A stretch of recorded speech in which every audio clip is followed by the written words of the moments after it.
Well, I'll be the Millennium Falcon.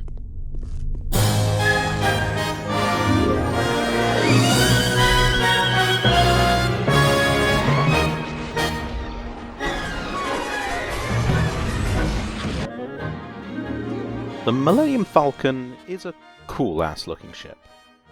It remains one of my favourite ship designs in sci-fi, and it's probably because of this bit. I have a lot of spaceships I like looking at.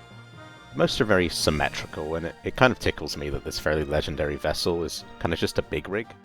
You know, a cargo ship.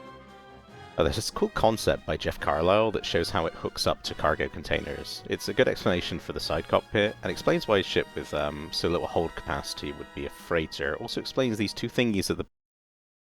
Oh. Anyway, the Millennium Falcon's actual claim to fame is that it is, of course, the fastest ship in the universe. You know, that ship saved my life quite a few times. She's the fastest hunk of junk in the galaxy. You need all the help you can get. She's the fastest ship in the fleet. You know, it did the Kessel Run in less than 106 parsecs.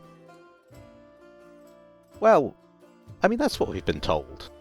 You know, this desperate man that really needs to get paid said it to help secure a sale.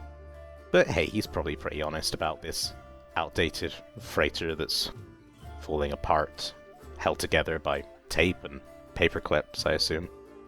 I am, of course, being facetious. We have countless materials explaining how it's so fast, why it's so fast, showing that it is indeed very fast.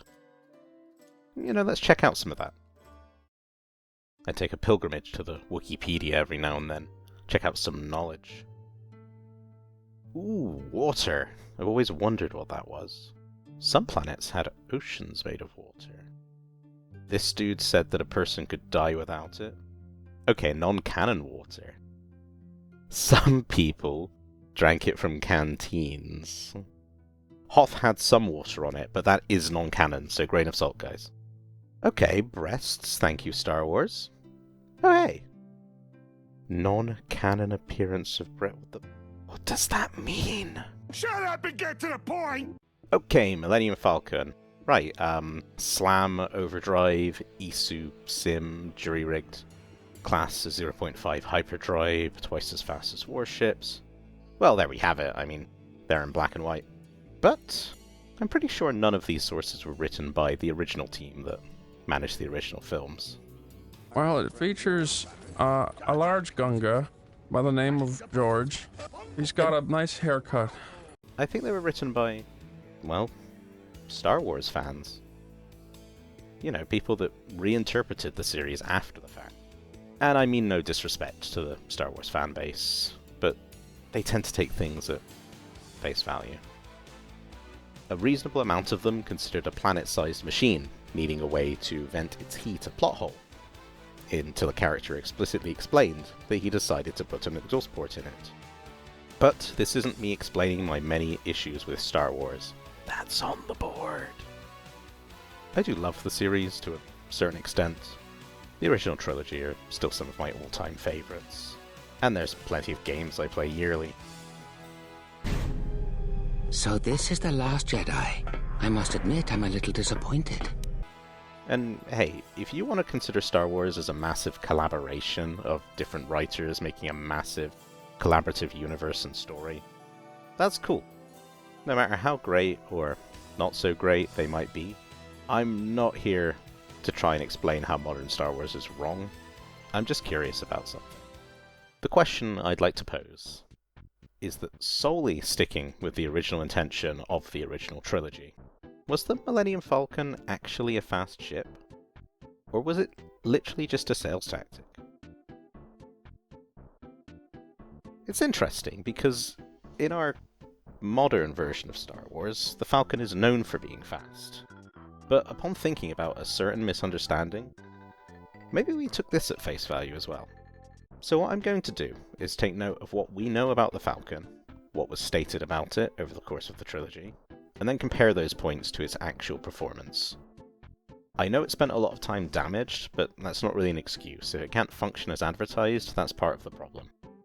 Here's my table of contents. Let's begin. We get most of our information regarding the Corellian Engineering Corporation YT Series Model 1300 light freighter in expanded material, visual guide, stuff like that. We have no way of knowing how much of that, if any, was considered at the start, so we're going to have to go solely off of what our characters say and what we see. I'm going to have to restrain my instincts, and I'm going to have to pretend I don't know who Jabba the Hutt's gay southern uncle is for this. So, what we do know is that the Falcon is a cargo ship. Not a particularly good-looking one at that. What a piece of junk! Look at that thing. You're braver than I thought. Nice, come on. Not only is it pretty filthy, but both Luke Skywalker, someone who is shown to have at least some aptitude for piloting and at least a cursory knowledge of mechanics, and Leia, who presumably has less experience in the field, react with shock at the state of it. This is not a reliable looking piece of machinery. While breaking into Area 51 in the cab of a big rig is pretty impressive, we can agree that the Millennium Falcon is outdated and run down. It's no YT 2400 after all, a ship that actually appears in the special edition. I wonder if Dash Dingo is still canon. I'm pretty sure Kyle Katarn went the way of Nikolai Yeshov. The ship requires pretty constant maintenance. Also, slightly off topic, there's this line from this Imperial guy. It must be a decoy, sir. Several of the escape pods have been jettisoned. Okay, what? Okay, so he said several. First of all, the Millennium Falcon has escape pods? Where? Where do they go? Several? He wouldn't say several if there were like 2 or 3, right? Like, several implies more than that. He also didn't say all escape pods have been jettisoned. Does the Millennium Falcon have like 6 escape pods? Where are they?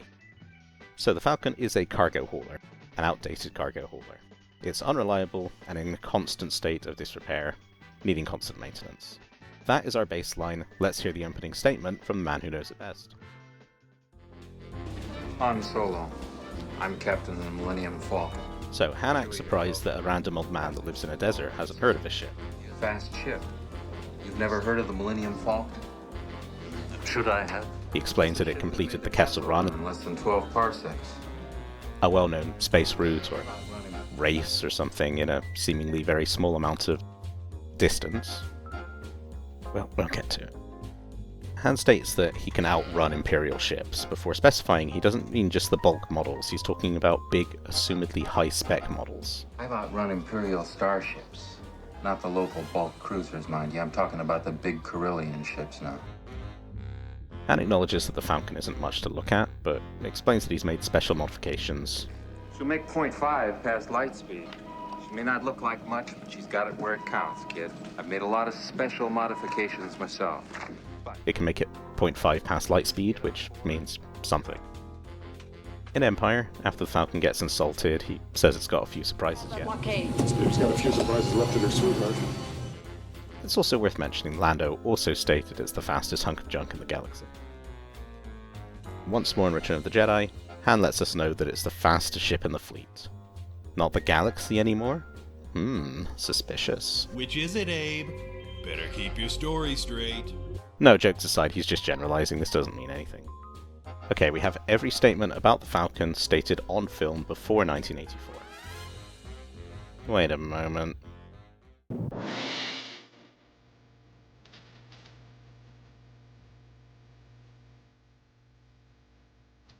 The Star Wars Holiday Special. Our only hope now is to outrun that Imperial garbage scow, though. I'm going to Lightspeed. Outrun that Imperial garbage scow, though. Huh. Me? Wait, who wrote this?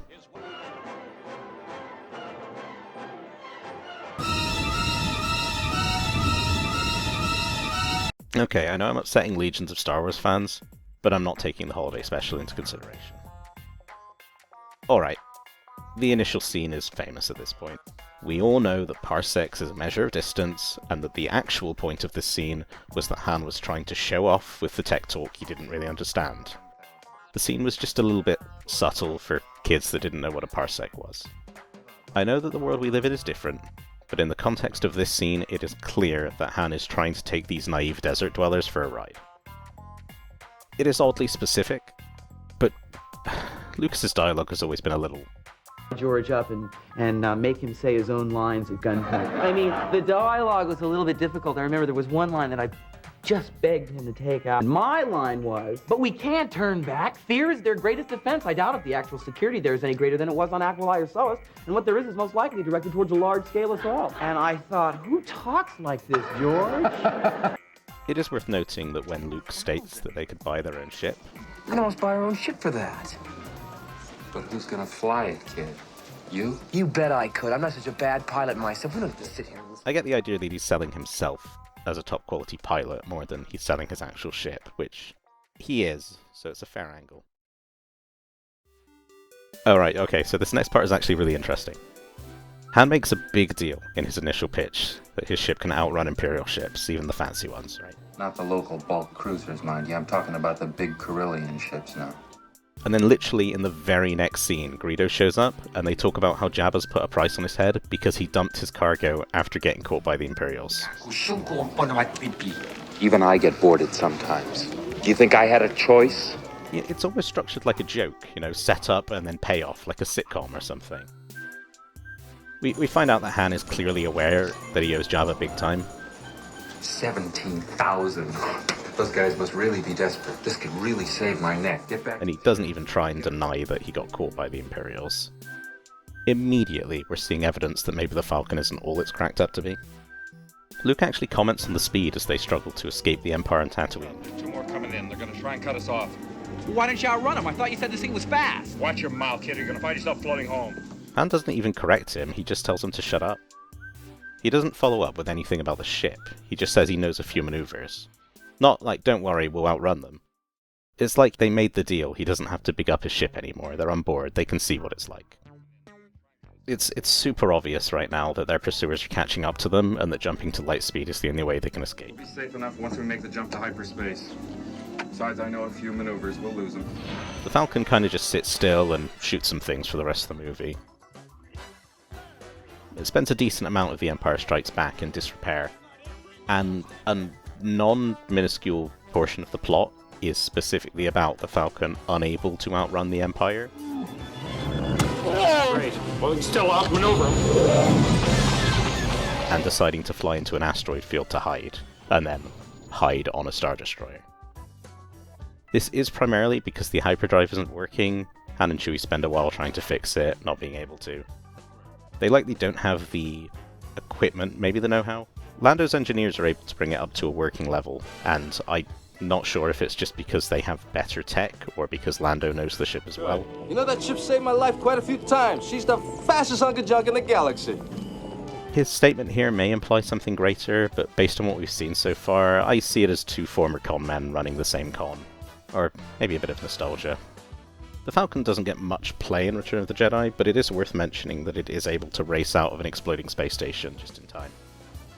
You know, like an action movie. As we reach the end of our trilogy, the Millennium Falcon doesn't successfully outrun literally anything. Besides an explosion, but Wedge was okay too. So my conclusion is a bit of an odd one. Was Han feeding us some BS about the Millennium Falcon being well known as an incredibly fast ship? Yes, 100%, there is no doubt in my mind that he was just trying to convince others, and maybe himself, that the ship is better than it actually is. Is it actually a fast ship? Well, not really. Slightly. Look, okay, it's not the fastest ship in the galaxy. It's probably not the fastest ship in the Wendy's parking lot. But it is faster than it should be. Han's special modifications are most likely to keep it up to standards, considering it's broken down and outdated. The fact that it's full of smuggling compartments probably means its weight ratio is quite low, like your friend Eddie's 2005 Honda Civic with the seats taken out. I don't think that would actually do anything in space. My point being that it's probably a bit quick for a freighter. It's a light freighter, sure, but it can sometimes keep pace with small fighters, despite never seeming to be faster than them. Well, except here, but based on what we know about TIE fighters, I'll assume this guy just didn't want to go over the speed limit or something. Maybe the Falcon can reach a higher light speed than other ships, but whatever. I suppose it's nice to shave a couple hours off your trip, but you can be tracked across the galaxy. They let us go. They're tracking us. Not this ship, sister. And Also, after the Falcon arrives at Yavin, it seems that the Empire arrives within the same day, like Han's still getting ready to leave. So at the end of the day, the Falcon may be a little quick for a light freighter, but its speed is really nothing to write home about. So really, I guess what I'm trying to say is that it's kind of crazy that fandoms can kind of do this. Like, after looking into this, I'm pretty convinced that, yeah, the whole speed thing was just the sales tactic, and it was just kind of an iconic ship after that, which is why it kept getting used. But the fandom has, you know, been so strong, I guess, that we've taken this minor joke about a scummy truck driver not knowing what the right word for space travel was, and we've made it into a whole, like, lore. Silly on one hand, kind of amazing on the other. The Falcon is an iconic rust bucket, and maybe we got a little too tied up in the excitement. Now, I guess the real question is, why did I do this?